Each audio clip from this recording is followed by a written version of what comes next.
আপনাদের একটি কমন প্রশ্ন হচ্ছে যে আপনারা ওই ইংরেজি শেখার জন্য ইংরেজি তো লিসেনিং করতে হয়, তাই না? তো ইংরেজি লিসেনিং করার জন্য কোন স্পিকারের আপনি ইংরেজি শুনবেন? তো এত কিছু দেখার দরকার নেই। বর্তমান আমাদের যে অন্তর্বর্তী সরকার আছে, সরকারের যে প্রধান মানে প্রধান উপদেষ্টা, তার ইংরেজিগুলো শুনলেই হবে। আমাদের ডক্টর মোহাম্মদ ইউনুস তিনি এত সুন্দরভাবে ইংরেজিতে কথা বলেন এবং তার নেটিভ যাদের বলা হয় নেটিভ যারা স্পিকার আছে তাদের মতো করে তিনি কিন্তু ইংরেজিতে কথা বলে।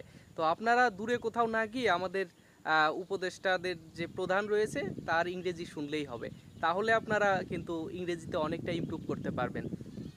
আর আরেকটি বিষয় হচ্ছে যে আমাদের আন্দোলনে প্রায় একটি মাস চলে গেল। একটি মাসে আপনাদের জন্য কোনো আপনাদের ইংরেজি শেখার জন্য উপকৃত হবেন এমন কিছু ভিডিও কিন্তু আমি এখন পর্যন্ত মানে গত এক মাসে আপলোড করিনি।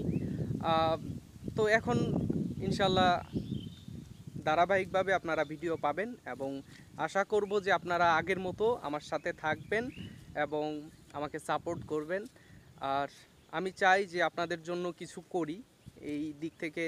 আসলে মাঝে কিছু সমস্যা ছিল, আমরা আন্দোলন করেছি, আন্দোলনে গিয়েছি, অসুস্থ ছিলাম, তার কারণে ভিডিও দেওয়া হয়নি। ইনশাল্লাহ এখন ধারাবাহিকভাবে দেওয়ার চেষ্টা করব।